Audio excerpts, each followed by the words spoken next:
2000 BC to 1500 BC, यानी कि अब 2000 के बाद 1500 कैसे आया, क्योंकि ये बिफोर क्राइस्ट ईयर्स हैं, ठीक है, क्योंकि ये अपोजिट चलते हैं, बिफोर क्राइस्ट ईयर, क्योंकि ये क्राइस्ट ईयर से पहले के ईयर हैं, ठीक है। देखो यहाँ पर आए हुए हैं 2000 के बाद 1500, अब 2000 के बाद 1999 आएगा, ठीक है, 2001 नहीं आएगा। लेकिन एनो डोमिनी में क्राइस्ट ईयर के आफ्टर के ईयर्स आते हैं, जैसे हमारा चल रहा है 2024, उसके बाद 25 आएगा, ठीक है। जैसे हम एग्जांपल लेते हैं 1999 के बाद आएगा 2000 आएगा, ठीक है। इसका मतलब होता है क्राइस्ट ईयर के बिफोर क्राइस्ट ईयर क्या चलेंगे, अपोजिट चलेंगे, बैक की तरफ चलेंगे, और एनो डोमिनी यानी कि आफ्टर के बाद क्या चलेंगे, आगे की तरफ चलेंगे, ठीक है। आगे क्या कहता है, but according to new discoveries the civilisation is 8000 years old. ये कह रहा है न्यू डिस्कवरीज से पता चला है हमारी सिविलाइजेशन 8000 ईयर्स ओल्ड है, ठीक है। ये बोलता है 4000 ईयर्स ओल्ड है, ये बोलता है बैक की तरफ 2000 से लेके 1500 तक क्या ओल्ड है, और ये बोलता है न्यू डिस्कवरीज बोलते हैं 8000 ईयर्स ओल्ड है। और यहाँ के लोगों की कॉमन लाइफ कैसी थी, agriculture. Looking at the towns it seems that this people were prosperous and happy. यहाँ के जो लोग थे, देखने से लगता है, सिम्स से लगता है, सिम्स का मीनिंग होता है देखने से लगता है, प्रतीत होता है कि यहाँ के लोग संपूर्ण, उनके पास सब कुछ था और वो बहुत खुश थे। A part from towns people also live in villages. ये टाउन्स में भी रहते थे यहाँ के लोग और विलेजेस में भी रहते थे। The people living in the village were engage in agriculture. यहाँ के लोग क्या करते थे, एग्रीकल्चर करते थे।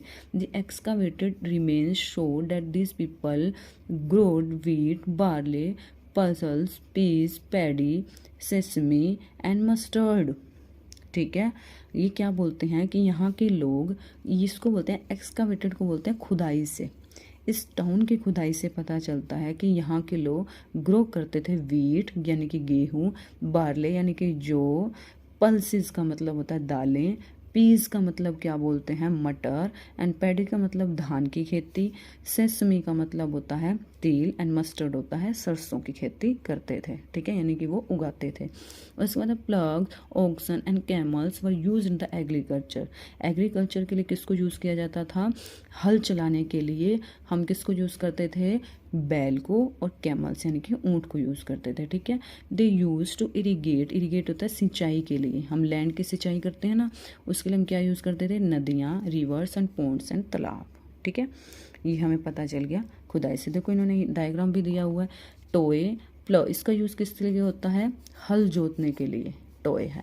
और एग्रीकल्चर इम्प्लीमेंट, एग्रीकल्चर को इम्प्लीमेंट करने के लिए ये हमें दिए हुए हैं। ये सब क्या है, इंस्ट्रूमेंट है, टूल्स हैं।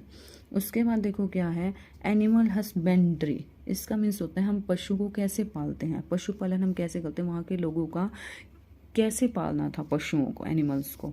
देखो animals such as camels, bulls, cows, buffaloes, sheep, goats and elephant were reared. यहाँ के लोग क्या करते थे, क्या पालते थे, रेयर्ड का मीनिंग होता है पालना। कैमल्स को, ऊंट को, बुल्स को, बैल को, काउज, बफेलोज भैंस, एंड शीप भेड़, गोट्स बकरी, एंड एलिफेंट हाथी को पालते थे। बर्ड्स, यहाँ के पक्षी कौन कौन से थे, ducks, rabbits, deer, roosters and parrot. Ducks यानी कि बतख, खरगोश, हिरन और मुर्गा, एंड पैरट तोते को पालते थे। वर ऑल्सो रियर्ड, इनको भी वो पालते थे। All these animals were helpful in their agriculture work, transportation and food. ये किस लिए यूज होते थे एनिमल्स, एग्रीकल्चर वर्क में भी, ट्रांसपोर्टेशन में भी, एंड फूड खाने में भी, ठीक है। ये लोग उनकी लिए सहायता करते थे कृषि का कार्य करने में, यातायात करने में और भोजन में भी, ठीक है। अगर हमने इन पशुओं को चराने के लिए जाना है तो हम उन जो एनिमल्स थे उनका झुंड बना के उनको चराने के लिए यानी कि उनको भोजन के लिए दूर दूर तक ले जाते थे, ठीक है। देखो ये लाइन ये देखियो यहाँ, they use to take the animal far and wide for grazing in the herds. Herds को बोलते हैं झुंड, ठीक है। उसके लिए हम कहाँ जाते थे, बहुत दूर दूर तक जाते थे, ठीक है। तो हम ये रीड करेंगे यहाँ तक। Thank you.